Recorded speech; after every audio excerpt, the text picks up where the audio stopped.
धन बाबा नंद सिंह जी महाराज। धन बाबा नंद सिंह जी महाराज।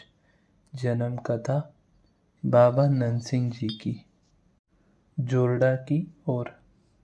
बेशक बाबा जी के इस नगर की सीमा में चरण पड़ने पर और सत्संग चलने से लोगों के ध्यान में काफ़ी अंतर आने लगा, पर अपनी काली करतूत करने से कलयुग कभी भी नहीं हटता।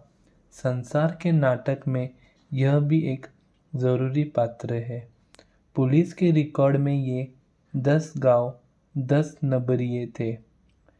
जगराव थाने के मानुके, चक्कर, रसूलपुर, देहड़का, लख्या, लम्मा, मला और रायकोट थाने के फेरूराई, जोरडा और नथेवाल जिला फिरोजपुर और फुलकिया रियासी की सीमा के ऊपर होने के कारण इस गांव के बड़े बड़े डाकुओं की टीले की सहायता करना और खतरनाक डाकुओं को पनाह देने में नाम बनाया हुआ था। काफ़ी समय से मनुष्य की रुचि इन कुकर्मों और कानून विरोधी कार्रवाई में लगी होने से सभी असुरों जैसे मनुष्यों का इतनी जल्दी सुधर जाना असंभव था। 1933 अक्टूबर की बात है कि मनुके से चक्कार गांव जाते हुए एक पुलिस के सिपाही को एक भगोड़े डाकू ने दिन दहाड़े ही नहर के किनारे पर कत्ल कर दिया। इस दोष में डाकुओं को गांव से बुला लिया। जिन घरों में पनाह दी जाती उन गांवों को जुर्माना लगाया गया।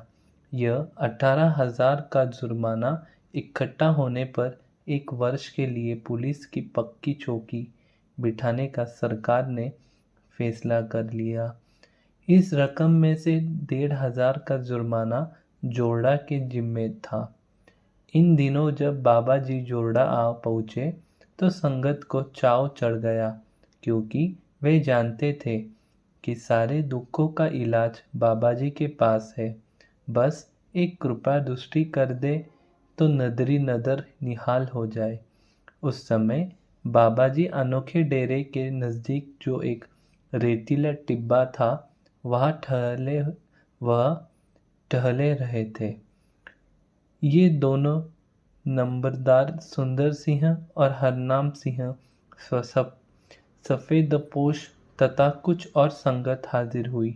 इन्होंने जब जाकर माथा टेका तो बाबा जी ने इस तरह से आने का कारण पूछा तो विनती की, जी मानुके के आदि गांवों पर चौकी बैठी हुई है और जोरडा पर भी जुर्माना लगा हुआ है।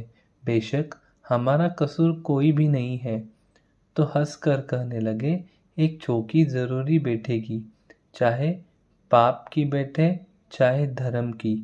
पाप की बैठेगी तो व्यवहार बिगड़ेगा, लोक परलोक भी ठीक नहीं रहेगा। धर्म की बैठेगी तो वाहिगुरु प्रसन्न कर व्यवहार शुद्ध। विनती की, जी धर्म की बैठाओ। अंत परिणाम यह हुआ कि मानुके चौकी तो बैठी, पर जोरडा से जुर्माना माफ हो गया। बाबा ईश्वर सिंह जी जो ही बाबा जी के चरणों में आए, फिर पीछे मुड़कर नहीं देखा। सेवा में लगे, बस सेवा का ही रूप बन गए। दिन रात एक कर दिया। 12 साल बाबा नंद सिंह जी के चरणों में सेवा की और 12 सालों में कोई कोठरी कमरा अपने रहने के लिए नहीं बनाया। बस अंतर एक ही भावना थी कि कब बाबा जी कोई हुक्म करे हम वे सेवा करें। जहाँ बाहर सुखमनी साहिब के पाठ चलते थे वहाँ ही जट आराम कर लेना, पावों की एड़ी फट जानी, बीच रोड़े फंस जाने, शीश पर जटाएं बन जानी, भाव कि अपने शरीर की सुध नहीं होती थी।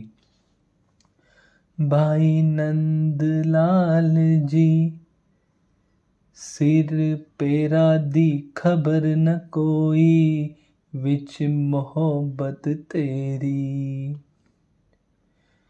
सिर पेरा दी खबर न कोई, विच मोहब्बत तेरी।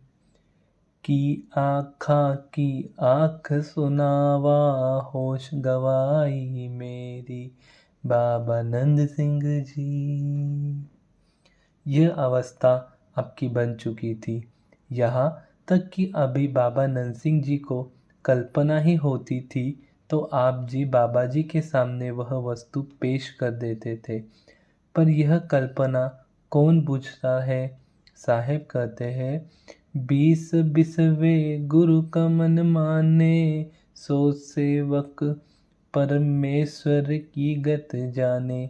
जिस सेवक की अपने गुरु पर 20 बिसवे भाव पूरी भावना बन जाए तो वह सेवक अपने गुरु की गति भाव कल्पना को जानने लग जाता है। ऐसी सेवा करके रिझाया और बाबा नंद सिंह जी के पश्चात बाबा ईश्वर सिंह जी ने 1943 से 1950 तक देहरादून और जोरडा में भक्ति की और 1950 के करीब नानक स्थान की सेवा संभालना शुरू करवाया। सबसे पहले सरोवर जो कि 1 महीने के अंदर तैयार करवाया और फिर यहाँ ही बस नहीं, नानकसर कलेरा के स्थान के अतिरिक्त भी बाहर 13 स्थान बनवाए और साथ साथ कथा कीर्तन नित्यनेम भी इन्हीं स्थानों पर पूर्ण मर्यादा अनुसार चलाया। हर रोज 2-2 3-3 गांवों में दीवान लगवाते और फिर अमृत प्रचार होता। इतनी मेहनत करने का परिणाम यह निकला कि 7.5 लाख प्राणियों को अमृत चखाकर गुरु वाले बनाया। इतना कुछ करने के बावजूद भी कभी दम नहीं मारा कि हमने यह भाव बनवा दिया, यह हमने इतना को अमृत चखा दिया। इस बात का सबूत है बाबा ईश्वर सिंह जी महाराज के वचनों की कैसेटें। कोई भी सुन लो। आपने कभी भी अपनी प्रसन्नता नहीं की, कभी इतिहास नहीं छपवाया, कभी समाचार पत्रों में नहीं निकलवाया। एक गुरुमुख ने विनती की, अगर समागम की या दीवान के इश्तिहार छपवाए जाए तो इकट्ठा और ज़्यादा हो जाए करेगा। बाबा जी कहने लगे, इतिहास तो दोषियों के छपते हैं। जो इश्तिहारी दोष होते हैं। एक इश्तिहारी दोष एक इश्तिहारी संत होकर बहुत घमंड करते हैं। कभी हीरे लाल जवाहरात सोना बेचने वाले इस्त्री छपवाते सुने हैं। हीरो लाल के ग्राहक तो अपने आप ही आ जाते हैं। सो ऐसी ऊंची अवस्था के मालिक, ऊंची सोची बाबा नंद सिंह जी की मर्यादा के पहरेदार बाबा ईश्वर सिंह जी, ये महान प्राणी जो कि 1950 से 1963 तक करते हुए 21 आश्विन 6 अक्टूबर 1963 को अनहोनी कर गए। धन बाबा नंद सिंह जी महाराज, धन बाबा नंद सिंह जी महाराज।